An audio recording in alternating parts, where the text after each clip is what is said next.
Hello everyone, you welcome our channel.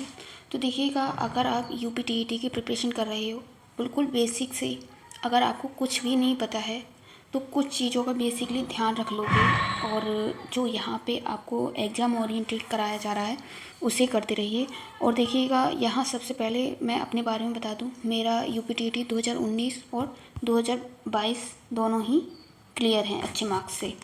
तो मैंने जो अपने हैंड रिटन नोट्स बनाए थे उन सभी को आपके साथ शेयर करूंगी, और हो सके तो आप भी साथ ही साथ हैंड रिटन नोट्स बनाते चलिए। क्योंकि देखिए, यहाँ सीटीईटी जैसा तो नहीं है कि आप पेडागोजी अगर आपकी अच्छी है, कुछ ट्रिक्स फॉलो कर लोगे, टैग वर्ड्स ट्रिक्स, तो उससे हो जाएगा। तो यहाँ पे ऐसा कुछ नहीं है, आपको फैक्चुअल बेस स्टडी करनी पड़ेगी। तो वही सब देखेंगे कि हम किस तरीके से करें। और ये देखिए, मैं जो आपके सामने क्वेश्चंस रख रही हूँ ये सारे मोस्ट इम्पोर्टेंट क्वेश्चंस हैं, यहाँ से बार बार एग्जाम्स में क्वेश्चंस बने हैं, तो वही क्वेश्चंस हैं और सिलेबस के अकॉर्डिंग क्वेश्चंस हैं। तो आप डेली यहाँ से करते रहिए और बाकी का आप टेलीग्राम चैनल से जुड़ जाइए। यहाँ देखिए, इससे पहले हम एक क्लास ले चुके हैं, ये हमारा सेकंड क्लास है, और इसका आप कहो तो हम प्लेलिस्ट बना देंगे, तो वहाँ से जाके देख लीजिएगा। ये देखिए, सीडीपी की क्लास नंबर 2 है। तो यहाँ हम अपना आज का पहला क्वेश्चन देखते हैं। इससे आगे के क्वेश्चन नेक्स्ट वीडियो, इससे जो पहली वीडियो थी उसमें करा चुके हैं। स्वस्थ शरीर में स्वस्थ मस्तिष्क का निवास करता है, ये किसने कहा था? एक कथन और कारक से आपको क्वेश्चन देखने को मिलेगा।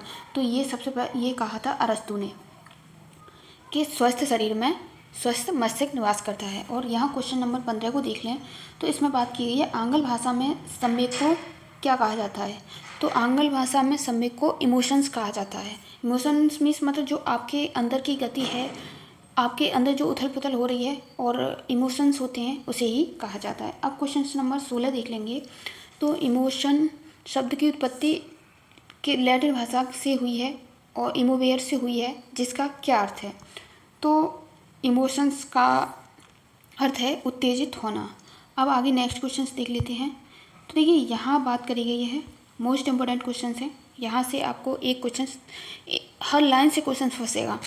तो देखिए, यहाँ बात करी गई है कि संवेगों की कितनी संख्या है। अब यहाँ से देखिए, ये पूछ लिया जा सकता है कि संवेगों की कितनी संख्या है, और संवेग की जो संख्या है 14, वो कौन कौन सी है, और ये सबसे पहले किसने कितनी बताई है। ये देखिए, अलग अलग थिंकर्स की अलग अलग भी दी गई है। किसी ने 7 भी बताई है तो किसी ने 11 भी बताई है, और जो 14 है ये मोस्ट इम्पोर्टेंट है। तो जो संवेगों की मूल रूप से संख्या है वो 14 है। अब यहाँ क्वेश्चन नंबर 18 को देख लेते हैं। तो इसमें बात की गई है मूल प्रवृत्तियों की संख्या। तो मूल प्रवृत्तियों की कितनी संख्या होती है? तो ये 14 होती है। अब आगे नेक्स्ट क्वेश्चन देख लेते हैं। संवेग या मूल प्रवृत्तियों को 14 बताया है, तो ये किसने कहा है? मैकडूगल ने। यहाँ पे देखिए, ऊपर बताया था, ये भी पूछ लिया जा सकता है किसने कहा था। तो ये मैकडूगल ने 14 संवेग बताए हैं, मूल प्रवृत्तियाँ या संवेग दोनों ही बताए हैं। अब आगे देखिए, नेक्स्ट क्वेश्चन देख लेते हैं। तो देखिए, यहाँ बात करी गई है कि चिंतन मानसिक क्रिया का संज्ञानात्मक पहलू है, ये किसने कहा? तो चिंतन एक संज्ञानात्मक क्रिया का चिंतन मानसिक क्रिया का एक ज्ञानात्मक पहलू है, तो ये सबसे पहले रॉस ने कहा था। बाकी देखिए, आप इस चैनल से जुड़ जाइए, बिल्कुल आपको फ्री में तैयारी कराई जाएगी, और टेलीग्राम ग्रुप पे इसके टेस्ट आपको डेली मिलेंगे। तो वहाँ आप डिस्क्रिप्शन बॉक्स में आपको लिंक दे देंगे, तो वहाँ से आप टेलीग्राम ज्वाइन कर लीजिए। देखिए, मोस्ट इम्पोर्टेंट क्वेश्चंस है, आप साथ ही साथ नोट डाउन, हम बार बार एक ही बात बोल रहे हैं कि नोट डाउन करते चलिए, क्योंकि अभी समय है। अगर आप साथ ही साथ नोट डाउन करते रहोगे तो आपके हैंड रिटन नोट्स तैयार हो जाएंगे, और जो आपके पास 1 मंथ या आप जब मॉक टेस्ट लगाओगे तब काफ़ी हेल्पफुल होंगे ये। किशोरावस्था को किस विद्वान ने उथल पुथल की अवस्था कहा है?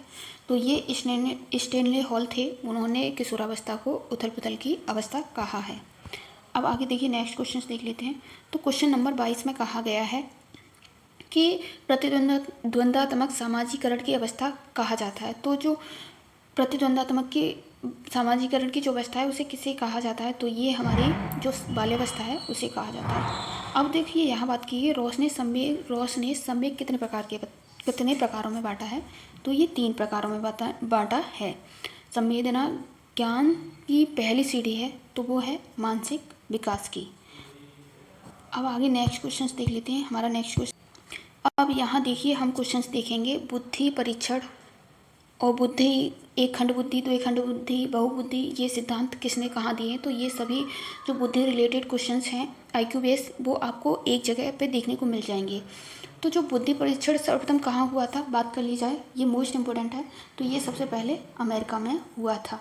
अब आगे नेक्स्ट क्वेश्चंस देखें। तो देखिए यहाँ बात की एक खंड का सिद्धांत, एक खंड बुद्धि के सिद्धांत के प्रतिपादक कौन थे। तो इसके प्रतिपादक बिने, टर्मन और स्टर्न, ये सभी बुद्धि के प्रतिपादक थे। और सब कौन सी ईस्वी में की, तो 1911 में इसका प्रतिपादन किया। द्विखंड सिद्धांत G&S थ्योरी के नाम से भी इसे जाना जाता है, जो द्विखंड बुद्धि का सिद्धांत है। तो ये किसने दिया, ये स्पीयरमैन ने दिया था। अब आगे नेक्स्ट क्वेश्चन देख लें, जो हमारा क्वेश्चन नंबर 26 है।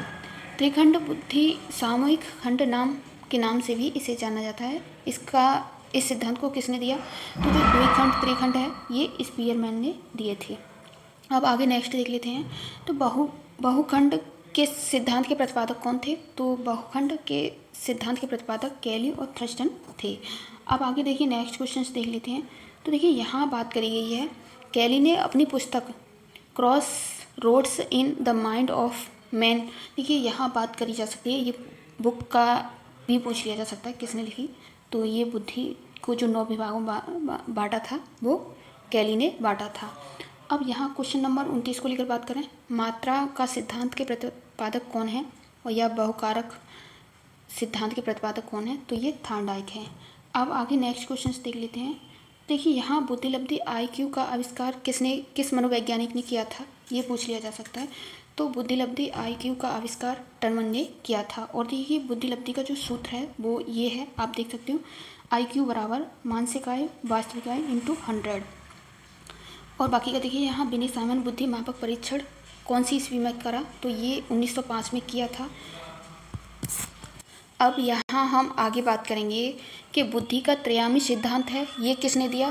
तो ये बुद्धि संरचना सिद्धांत के नाम से भी इसे जाना जाता है। तो ये JP गिलफोर्ड ने दिया था। और देखिए यहाँ अब नेक्स्ट क्वेश्चन देखेंगे, जो कि हमारा क्वेश्चन नंबर 33 है। स्टैनफोर्ड बिने स्केल का विकास 1913 और 1916 में किस देश में किया गया। तो जो स्टैनफोर्ड बिने स्केल था उसका निर्माण किस देश में करा गया, तो ये अमेरिका में किया गया था। बुद्धि परीक्षण का जो मापन किया जाता है कि किस बच्चे का कितना IQ लेवल है, तो वो किस श्रेणी में रखा जाएगा, उसे लेकर बात करी गई। अब ये आगे यहाँ क्वेश्चन नंबर 34 देख लेते हैं। संज्ञानात्मक विकास का सिद्धांत किसने दिया, तो ये जीन पियाजे ने संज्ञानात्मक विकास का सिद्धांत दिया। अब क्वेश्चन नंबर हमारा 35 है। त्रितंत्र का सिद्धांत के प्रतिपादक रॉबर्ट स्टेनबर्ग थे।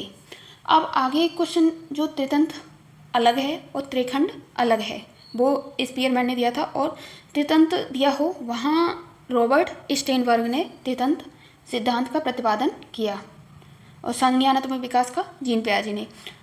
बुद्धि के पक्ष कितने हैं, तो ये 3 पक्ष हैं। वो कौन कौन से हैं उसे देख लेते हैं। कार्यात्मक पक्ष, संरचनात्मक पक्ष और क्रियात्मक पक्ष। तो ये 3 बुद्धि के पक्ष हैं। तो आज के लिए जितने भी मोस्ट इम्पोर्टेंट क्वेश्चंस थे हमने CDPC से हैंड रिटन नोट्स में, देखिए ये कंटेंट वही है जहाँ से बार बार एग्जाम्स में क्वेश्चन पूछे जाते हैं। तो आप सभी देख लीजिएगा और हो सके तो साथ ही साथ नोट डाउन करते चलिएगा। तो आज के लिए इतना ही, बाकी का अपना फीडबैक दीजिए और इस चैनल से जुड़ जाइए, क्योंकि आपके लिए आने वाले समय में बहुत हेल्पफुल होगा। अगर आप इतना करते रहे तो गारंटी ले रहे हैं कि आपका UPTT अच्छे मार्क्स से क्वालिफाई होगा। तो आज के लिए बस इतना ही। Thanks for watching this video.